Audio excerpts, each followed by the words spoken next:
जादुई सोने के कंगन की कहानी। सालों पहले की बात है। काशी नगरी में रामदास नाम का एक मोची रहता था।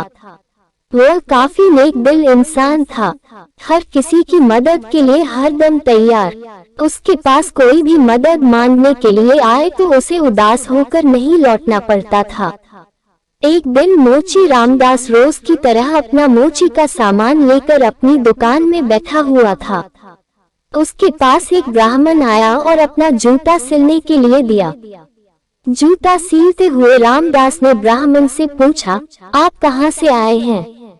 ब्राह्मण देव ने जवाब दिया, मैं कावेरी तट से यहाँ गंगा माँ के दर्शन करने और नहाने आया हूँ। एकदम से मोची रामदास ने पूछा, क्यों, आज कावेरी नदी में पानी खत्म हो गया है क्या? ब्राह्मण ये बात सुनकर हैरान हो गया। उसने रामदास से कहा, तुम गंगा तट पर रहते हो और ऐसी बात कर रहे हो? क्या तुम्हें गंगा माँ का महत्व नहीं पता? क्या तुम कभी वहाँ स्नान और दर्शन के लिए नहीं गए? रामदास ने जवाब दिया, न मुझे महत्व पता है और न मैंने कभी वहाँ स्नान किया है। रामदास आगे कुछ बोलता कि उससे पहले ही ब्राह्मण देव ने कहना शुरू कर दिया, गंगा तट पर रहकर ना गंगा की शक्ति का पता है और ना कुछ और, तभी तो तुम्हारे भाग फूटे हुए हैं। उसके बाद ब्राह्मण ने रामदास को गंगा माँ की महिमा सुनाई। ब्राह्मण की बातें सुनने के बाद रामदास ने कहा, अपना मन साफ हो तो हर तट का पानी गंगा है। इतना कहने के बाद रामदास ने जल्दी से जूता सिला और ब्राह्मण से कहा, आपका जूता ठीक हो गया है। अब गंगा किनारे जाते हुए क्या आप मुझ पर एक एहसान करेंगे? ब्राह्मण देव ने कहा, जरूर, बताओ क्या करना है। रामदास ने अपने जेब से एक साबुत सुपारी का टुकड़ा निकला और कहा, आप जब गंगा में स्नान करेंगे तब उन्हें ये साबुत सुपारी अर्पण कर देना। ब्राह्मण देव ने रामदास के हाथ से वह सुपारी ली और गंगा के किनारे जाने लगे। वहां स्नान करने के बाद ब्राह्मण देव ने हाथ में सुपारी लेकर गंगा माँ को पुकारते हुए कहा, माँ, ये रामदास ने आपके लिए भेजा है, इसे स्वीकार कीजिए। इतना कहकर ब्राह्मण देव ने उस साबुत सुपारी को गंगा में बहा दिया। थोड़ी ही देर में गंगा में एक हाथ बहते हुए आया और ब्राह्मण के पास रुक गया। उस हाथ में एक सोने का एक कंगन था। उसी समय एक आवाज आई, मेरी तरफ से यह कंगन रामदास को दे देना। गंगा माँ की तरफ से रामदास के लिए सोने का कंगन आता देख ब्राह्मण हैरान हो गया। दंग ब्राह्मण ने कंगन को हाथ में उठा लिया। कंगन हाथ में लेते ही ब्राह्मण के मन में लालच आ गया। उसने सोचा कि मैं ये कंगन रामदास को नहीं दूंगा। आखिर रामदास को पता ही कैसे चलेगा कि माँ गंगा ने उसे कंगन देने के लिए कहा है।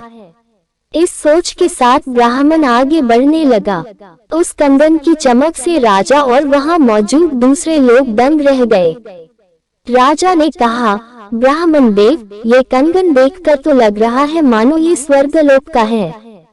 राजा ने वह कंगन अपनी पत्नी को दे दिया। पत्नी ने जैसे ही कंगन पहना वह खुश हो गई। तभी राजा ने ब्राह्मण से कहा, यह एक कंगन है, मुझे इसका दूसरा जोड़ा भी चाहिए। रानी दोनों हाथों में ये कंगन पहनेंगी तभी उनकी शोभा और बढ़ेगी। ये सुनते ही ब्राह्मण के पसीने छूट गए। राजा ने तुरंत पूछा, क्या हुआ, आप परेशान क्यों हो गए? ये कंगन चोरी का तो नहीं है न? तुरंत ब्राह्मण ने जवाब दिया, नहीं नहीं राजा साहब, ये चोरी का नहीं है। तब राजा बोले, ठीक है, आप आज शाम तक दूसरा कंगन लाकर मुझे दे दो, तभी मैं मानूंगा कि यह चोरी का नहीं है। जी राजा साहब, कहते हुए घबराया हुआ ब्राह्मण राजा के दरबार से निकल गया। राजा ने अपने कुछ सिपाही ब्राह्मण के पीछे लगा दिए ताकि उन्हें कंगन का सच पता चल सके। राजमहल से निकालकर ब्राह्मण सीधा रामदास के पास गया। उसने गंगा माँ द्वारा दिए गए कंगन, उसके मन के लालच और राजा की फरमाइश सबके बारे में रामदास को बता दिया। उसके बाद रामदास से पूछने लगा कि दूसरा कंगन कैसे हासिल होगा। रामदास ने ब्राह्मण की सारी बातें सुनने के बाद अपनी दोनों आंखें बंद कर ली। उसके बाद रामदास ने हाथ जोड़कर गंगा माँ से ब्राह्मण को बचाने की विनती की। 1 मिनट के बाद रामदास ने अपने सामने रखी एक बाल्टी में हाथ डाला और उससे वैसा ही कंगन निकाल लिया। ब्राह्मण ये देखकर हैरान हो गया। उसका पीछा कर रहे राजा के सिपाही भी यह चमत्कार देखकर दंग हो गए। ये सब देखकर वो सीधे राजा के पास पहुंच गए और उन्हें सारी बातें बता दी। इधर ब्राह्मण भी रामदास को धन्यवाद कहकर कंगन लेकर राजमहल निकल गया। वहां पहुंचते ही ब्राह्मण ने राजा को कंगन दे दिया। राजा ने उससे कुछ नहीं पूछा और चुपचाप कंगन ले लिया। कंगन लेने के बाद राजा खुद अपने सिपाहियों के साथ रामदास की दुकान पर गए और रामदास को गंगा माँ की भक्ति के लिए इनाम दिया। कहानी से सीख, इंसान सिर्फ दिखावा करके कुछ हासिल नहीं कर सकता। भक्ति, मान सम्मान सब दिल से होना चाहिए। आपको हमारी वीडियो अच्छी लगी हो तो वीडियो को लाइक करें और चैनल को सब्सक्राइब करें। धन्यवाद।